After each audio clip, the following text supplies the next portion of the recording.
Bonjour à toutes et à tous et bienvenue pour cette nouvelle édition du journal de l'Ecomotion Team. Je suis en présence de deux Estiniens mais qui ne font pas partie de l'équipe cette année. Est-ce que vous pourriez vous présenter en quelques mots? Alors bonjour, moi c'est Jérémy Lomesfeld, je suis cette année en 4e année à l'Estine et je fais mes études en Erasmus. Je m'appelle Jean Couffly, je finis également ma 4e année à l'Estine que j'ai eu l'occasion de passer à Nancy et non pas en Erasmus. Alors donc comme je l'ai signalé, vous ne faites pas partie de l'équipe mais vous avez pourtant fait le voyage avec nous. Est-ce que vous pourriez nous dire pourquoi vous avez souhaité venir? Pour moi j'ai participé les 2 dernières années chez l'Eco-Marathon, donc j'ai vu un peu comment fonctionnait l'équipe, j'ai vu comment fonctionnait la compétition, j'ai toujours bien aimé, c'est pour ça que j'ai voulu revivre ça une 3e année et en plus j'ai des amis que je connais qui étaient là avec moi, donc en soutien moral je suis encore revenu aussi. Donc à titre personnel, Adrien, je suis un profane total dans le domaine de l'AMT. C'est quelque chose dont j'étais peut-être passé à côté au cours de mes années estiniennes en me focalisant sur autre chose. Mais cette année, j'ai eu l'occasion, j'ai même la chance d'effectuer mon stage d'été au CRAN, au Centre de recherche en automatique de Nancy. Et dans le cadre de ce stage, j'aurai l'occasion de rendre possible une démonstration pour le public donc de la motorisation de la voiture de l'AMT. C'est donc dans ce cadre que mon tuteur de stage m'a proposé de venir ici vous accompagner à Londres. Et donc c'est une offre que je pouvais évidemment pas refuser. Et alors jusque-là, quels sont vos ressentis sur la compétition? Alors c'est vrai que c'est assez différent de ce que j'ai vu à Rotterdam au niveau de l'organisation, parce que ici c'est la première année, donc du coup Shell est un peu débordé. Après aussi au niveau de l'équipe, ils ont eu beaucoup moins de temps que nous pour faire des tests, donc ça se voit aujourd'hui sur la voiture et sur les problèmes qu'on a eu au niveau électronique, si je puis dire. Et toi Jean?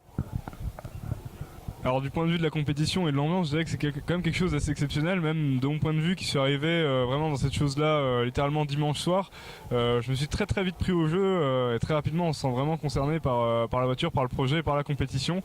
Du point de vue de l'événement, je dirais que c'est quand même quelque chose de totalement différent de ce qu'on peut voir par exemple à Essine, organisé soit par l'école, soit par le cercle, etc. C'est vraiment un événement gigantesque et avec parfois quelques petits couacs dans l'organisation, mais qui sont évidemment dus à l'ampleur de l'événement, quoi. Évidemment on ne peut pas tout contrôler. Après voilà, on a eu quelques petits soucis de météo qui ont contrarié un petit peu la chose, quelques petits soucis par ailleurs, mais ça reste quand même vraiment un événement exceptionnel, quoi. J'ai pas d'autres mots. Comme nous l'avons signalé hier, les premiers runs officiels ont eu lieu cet après-midi. Nous vous laissons avec quelques images de Virvolt en piste.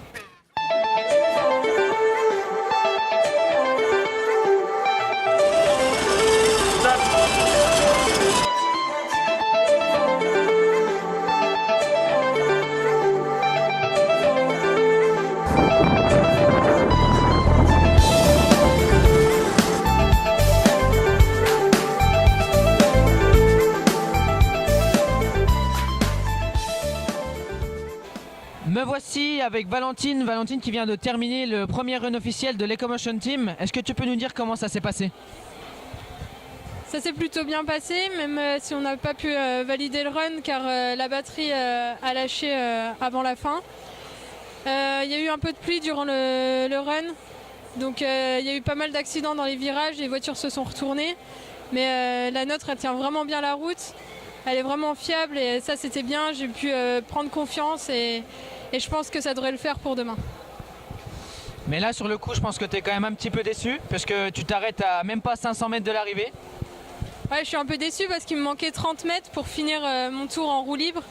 Même si j'étais hors temps, j'aurais bien aimé pouvoir prendre la sortie et finir en temps normal. Merci Valentine. Nous quittons Valentine pour se retrouver avec un de nos tuteurs, monsieur Jean. Alors monsieur, j'imagine que comme notre pilote, vous êtes un peu déçu du résultat de ce premier run.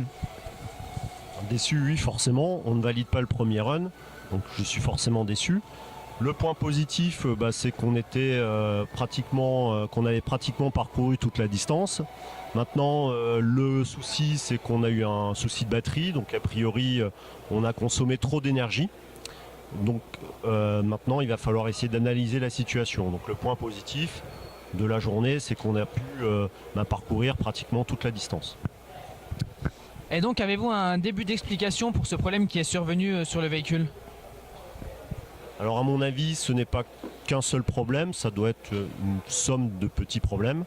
Un début d'explication, d'un point de vue mécanique, l'équipe transmission est en train de démonter tout l'arrière du véhicule.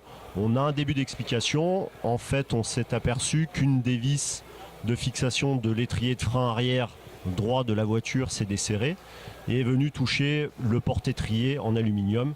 Donc ça peut être un début d'explication de la surconsommation d'énergie. Mais j'imagine qu'il y en a encore d'autres.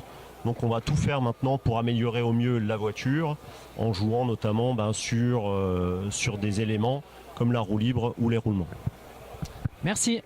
C'est la fin de ce 4e JT de l'Ecomotion Team by Estin. On se retrouve demain pour la suite des runs officiels et cette fois-ci, nous l'espérons, un run validé. Nous vous avions également promis une vidéo de l'électronique du véhicule. Malheureusement, étant donné les incidents survenus aujourd'hui, nous n'aurons pas la chance de faire cette interview. Mais continuez comme chaque jour à nous suivre sur nos réseaux sociaux, Facebook, Twitter et le site officiel. On se dit à demain, bonne soirée à tous.